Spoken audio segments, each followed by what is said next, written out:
Hello दोस्तों, स्वागत है आपका हमारे YouTube चैनल गुरवंता में। जैसा कि आपको पिछली क्लासों से ज्ञात है कि हमने चैप्टर 2 के कुछ न्यूमेरिकलों को पहले ही सॉल्व किया है। आज कुछ न्यूमेरिकल बचे हैं जिन्हें आज मैं शेष खत्म करने वाला हूं। तो आज का जो न्यूमेरिकल है वो है अनंत लंबाई की आवेश रेखा 2 मीटर की दूरी पर 4.5 गुणा 10 की पावर 4 न्यूटन प्रति कूलाम का वैद्युत क्षेत्र उत्पन्न करती है। रेखीय आवेश घनत्व ज्ञात कीजिए। उसने कहा कि भाई अनंत लंबाई की एक आवेश रेखा है जिससे 2 मीटर की दूरी पर 4.5 गुणा 10 की पावर 4 न्यूटन प्रति कूलाम का वैद्युत क्षेत्र है। तो रेखीय आवेश घनत्व ज्ञात करना है हमारे लिए। तो हमें दिया क्या है भाई? हमारे लिए दिया क्या है? दिया है क्या दिया है? आर बराबर दे रखी है 2 मीटर। कितनी दी है? 2 मीटर की दूरी पर वैद्युत क्षेत्र कितना है? ई 4.5 गुणा 10 की पावर 4 न्यूटन प्रति कूलाम का वैद्युत क्षेत्र है। उसने कहा रेखीय आवेश घनत्व बताइए।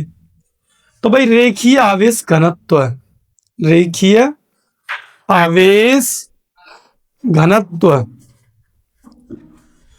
लैम्डा चाहिए हमारे लिए। क्या चाहिए? लैम्डा। हम जानते हैं वैद्युत क्षेत्र तीव्रता ई बराबर होता है 1/2 पाई एप्सिलॉन नोड लैम्डा बटे आर। कितना होता? ई बराबर 1/2 पाई एप्सिलॉन नोड लैम्डा बटे आर। अगर मैं 2 की मल्टीप्लाई ऊपर करूं और 2 की मल्टीप्लाई कर दूं नीचे, तो ये बन जाएंगे 1/4 पाई एप्सिलॉन नोड 2 लैम्डा बटे आर। भाई ई का मान दे रखा हमारे लिए 4.5 गुणा 10 की पावर 4। इसका मान हम जानते हैं, इसका मान होता है 9 गुणा 10 की पावर 9। 2 गुणा में लैम्डा का मान हमें ज्ञात करना है। आर कितना भाई? आर है 2। अब 2 से 2 कट जाएंगे, पॉइंट हटाएंगे तो यहां से 0 बढ़ जाएगी। तो 45 सेकंड 45 45 दूनी 90। यानी लैम्डा कितना जाएगा? 1/2 10 की पावर 4 और 10 की पावर 9। 4 से 4 कट जाएंगे, 1/2 का मतलब होता है 0.5। 4 से 4 कटेंगे तो 5 बचे माइनस के 5 बचे। अगर मैं पॉइंट को पीछे खिसका दूं एक स्थान, पॉइंट मैंने पीछे खिसका दिया तो पावर 1 बढ़ जाएगी माइनस के 6।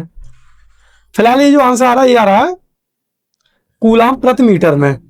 और मैं माइनस के 6 गायब कर, हम जानते हैं माइनस के 6 हटने पर माइक्रो आता है। क्या था? माइक्रो। तो मैं से ये भी लिख सकता हूं 5 माइक्रो कूलाम प्रति मीटर। यही आपका आंसर होगा। आप उसका स्क्रीनशॉट ले सकते हैं या नोट कर सकते हैं। अगला जो न्यूमेरिकल है वो इस प्रकार से है। अनंत लंबाई की आवेश रेखा पर आवेश का रेखीय घनत्व 4 माइक्रो कूलाम प्रति मीटर है। इस रेखा से 4 मीटर की दूरी पर वैद्युत क्षेत्र की तीव्रता की गणना कीजिए। तो आपने देखा कि एक रेखीय आवेश घनत्व दे रखा हमारे लैम्डा, जिसका मान है 4 माइक्रो कूलाम प्रति मीटर। और हम यहां से माइक्रो हटाएंगे तो 10 की पावर माइनस के 6 आएंगे। तो 4 गुणा 10 की पावर माइनस के 6 कूलाम प्रति मीटर। और इस रेखा से जो रेखा बनाई गई है उससे 4 मीटर की दूरी पर हमें वैद्युत क्षेत्र की तीव्रता ई का मान याद करना है। तो मैंने आपके लिए एक टॉपिक पढ़ाया था अनंत लंबाई के रेखीय तार के कारण उत्पन्न वैद्युत क्षेत्र तीव्रता। तो उसमें जो एक फॉर्मूला आया था वो आया था ई बराबर 1/2 पाई एप्सिलॉन नोड लैम्डा बटे आर। अब हमें दिखाई दे रहा है भाई लैम्डा भी हमारे पास है, रेखीय आवेश घनत्व आर भी है।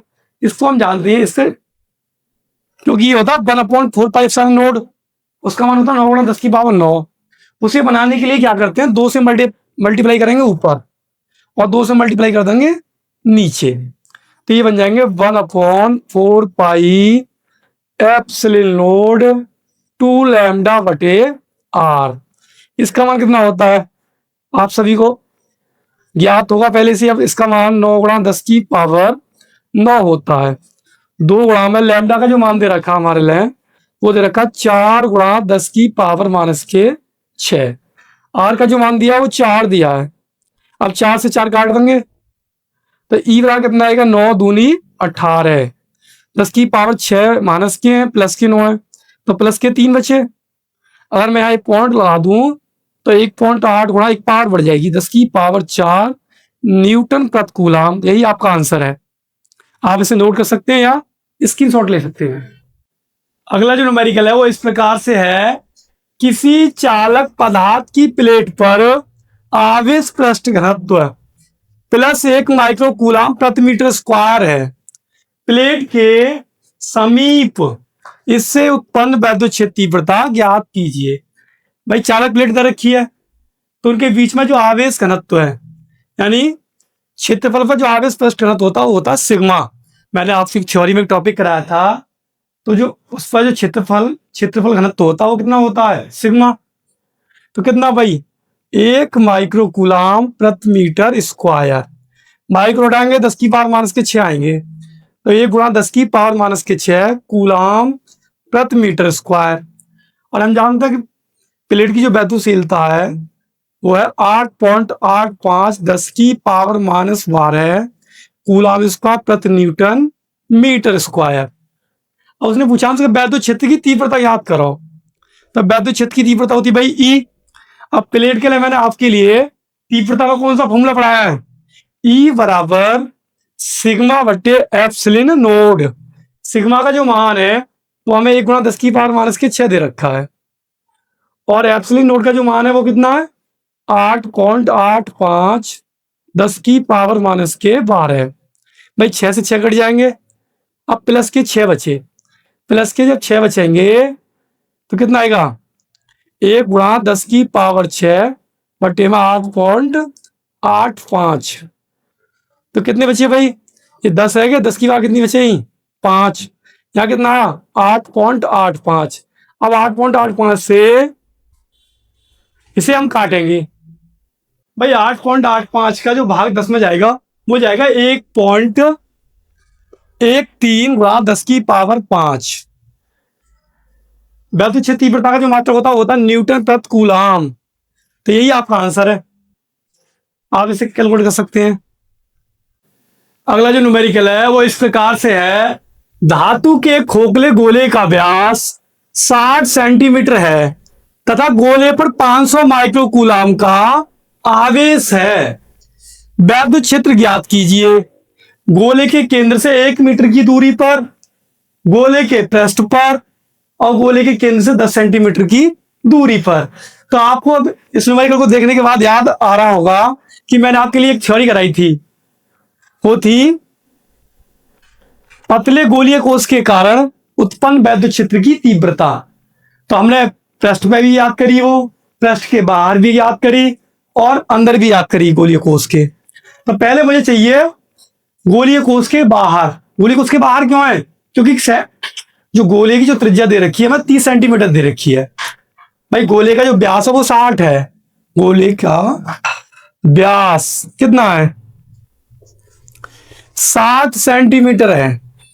तो त्रिज्या कितनी होगी भाई, r बराबर d/2 होगी, व्यास की आधी, बड़ी वाली r से दिखाएंगे।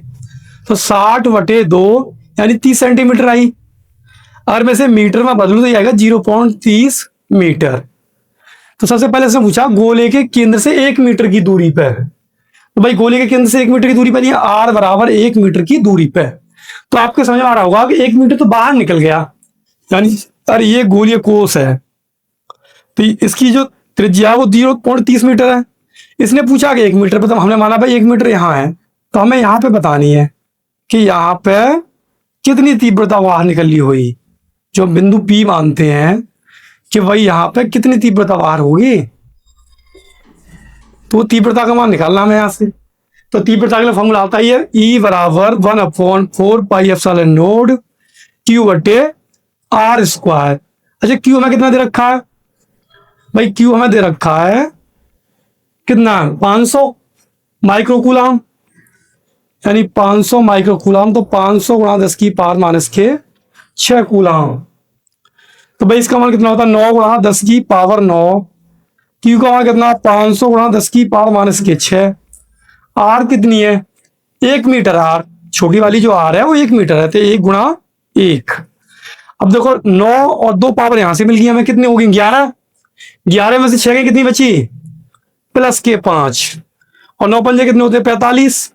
तो 45 गुणा 10 की पावर 5, या ई बराबर 4.5 गुणा 10 की पावर 6 न्यूटन प्रति कूलम। ये आपका पहला आंसर, आप इसे नोट कर सकते हैं। ऐसे अब मैं करता हूं। अगला जो उसने बोला भाई, उसने कहा है कि गोले के पृष्ठ पे बताओ, तो गोले के पृष्ठ पे यहां बताना हमें, यानी ये सब साफ करते हैं इसे। उसने कहा भाई कि पृष्ठ पे बताओ, यहां पे बतानी है हमें तीव्रता बिंदु पी पे। तो आर आपको पता है कितना दे रखा है, 0.30 दे रखा है। तो यहाँ भी तीव्रता जो हुई 1/4 पाई एप्सिलॉन नॉट क्यू बटे आर स्क्वायर हुई। तो ई का जो मान है वो 9 गुणा 10 की पावर 9 है। क्यू का जो मान है वो 500 गुणा 10 की पावर माइनस के 6 है। आर जो दे रखा है मतलब 0.30 गुणा में 0.30 दे रखा है। अगर भाई मैं यहां से पॉइंट हटाऊं तो ऊपर 4 पावर बढ़ जाए। अच्छा ये 4 पावर बढ़ गई, एक एक ही है, 2 बढ़ गई, ऊपर जाके एक इसकी जाएगी माइनस की, तो माइनस के 2 हो गई। तो ई वाला कितनी आ जाएगी भाई, अब कितना बन गया, सॉरी, और मैंने ये माइनस के 2 पावर बढ़ा दी, तो ये 2 जीरो हटानी पड़ेगी मेरे को फिर। तो मैं यहाँ से ये जीरो हटा देता हूँ और ये जीरो भी हटा देता हूँ, क्योंकि ये मैंने पावर के रूप में ऊपर भेज दी दोनों। तो 3 3 9, 9 से 9 कट गए। यहाँ कितने बचे हमें, 5 मिले यहाँ से। 9 4 13 आएगी, 2 पावर ये आएगी तो 15 आएगी। और ये कितनी बनी, 10 की पावर माइनस के 8। तो ई बराबर कितना आ जाएगा, 5 गुणा 10 की पावर 8 में से 5 के कितने बचे भाई, ये 15 है। 9 4 13 2 15, 15 में से 8 के कितने बचे, 7 बचे। तो 5 गुणा 10 की पावर 7 न्यूटन प्रति कूलम, यही आपका आंसर होगा। और अब उसने कहा भाई कि गोले के केंद्र से 10 सेंटीमीटर की दूरी का बताओ। तो ई बराबर ये होता है 1/4 पाई एप्सिलॉन नॉट क्यू बटे आर डैश का स्क्वायर। हमें पता है गोलीय कोश के अंदर जो वैद्युत आवेश होता है वो 0 होता है, यानी क्यू का मान कितना होता है, 0 होता है। मैंने आपको थ्योरी में भी बताया था कि गोलीय कोश के अंदर जो आवेश होता है वो 0 होता है। और मैं ई की जगह पे, सॉरी, मैं क्यू की जगह पर 0 लगा दूं तो क्या आएगा, और 0 का हम गुणा भाग किसी में भी करें 0 आता है। तो ई वाला क्या आएगा, 0। यानी गोले के केंद्र से 10 सेंटीमीटर की दूरी पर जो वैद्युत क्षेत्र तीव्रता होगी वो 0 होगी। इस प्रकार आपके ये 3 आंसर पूरे होते हैं। आप इसे नोट कर सकते हैं, स्क्रीनशॉट ले सकते हैं। अगला जो न्यूमेरिकल है वो इस प्रकार से है, जब वायु में वैद्युत क्षेत्र की तीव्रता 3 गुणा 10 की पावर 6 वोल्ट प्रति मीटर होती है तो वायु का रोधन टूट जाता है। बताइए कि 5 मीटर व्यास वाले धातु के एक गोले पर अधिकतम कितना आवेश संचित किया जा सकता है। तो भाई हमें जो वैद्युत क्षेत्र की तीव्रता दे रखी है वो 3 गुणा 10 की पावर 6 वोल्ट प्रति मीटर दे रखी है, और हमारे लिए जो व्यास दे रखा है वो दे रखा 5 मीटर। कितना, 5 मीटर। और त्रिज्या निकालनी हो तो d/2 5/2, यानी कितना आएगा, 2.5 मीटर। ये आया। अब आपको पता ही है कि हमें निकालना क्यू आवेश। तो ऐसा कौन सा फॉर्मूला पढ़ा हमने कि ई आर और क्यू के बीच में है, तो वो तीव्रता का ही फॉर्मूला है। ई बराबर 1/4 पाई एप्सिलॉन नॉट क्यू बटे आर स्क्वायर। अब देखो उसमें ई भी दे रखी है, क्यू हमसे पूछा, आर हमें दे रखी है। ई का जो मान है वो 3 गुणा 10 की पावर 6, इसका जो मान है वो 9 गुणा 10 की पावर 9। क्यू का मान हमें निकालना है। आर कितना भाई, 5/2, 5/2 गुणा में 5/2। अभी ऊपर पहुंच जाएंगे, 3 गुणा 10 की पावर 6, 9 गुणा 10 की पावर 9, 5 25, 2 दूनी 4, ऊपर पहुंच जाएंगे 4 गुणा में क्या, क्यू। और मैं ऐसे क्यू का मान निकालूं तो आ जाएंगे 25 75 गुणा 10 की पावर 6। ये आएंगे 9 चौक 36 गुणा 10 की पावर 9। भाई 6 से 6 कट जाएंगे, 3 बचे नीचे, जो 3 बचेंगे ऊपर जाके किसके हो जाएंगे, माइनस के, 10 की पावर माइनस के 3। और 36 का भाग करना तो 36 दूनी कितने होते हैं, 72, 3 बचे, पॉइंट लगा लेंगे, एक जीरो बढ़ा लेंगे तो 30 हो गए। अब 30 में भी ना जाएगा तो ना जाने की जीरो, 300 हो गए। तो भैया 36 का भाग 300 कितनी बच जाएगा, लगभग 8 बच जाएगा। तो 2.08 गुणा 10 की पावर -3 कूलाम, यही आपका आंसर होगा। आप इसे स्क्रीनशॉट ले सकते हैं या इसे नोट कर सकते हैं। आज की जो हमारी क्लास है वो यहीं समाप्त होती है। तो कल हमारे 500 सब्सक्राइबर पूरे हुए हैं। आप जिस तरह से हमारे साथ जुड़े हुए हैं और मेहनत कर रहे हैं, हमारे कदम से कदम मिला के चल रहे हैं, उसके लिए आप सभी भैया बहनों का बहुत बहुत धन्यवाद। ठीक है, आप सबके लिए थैंक यू।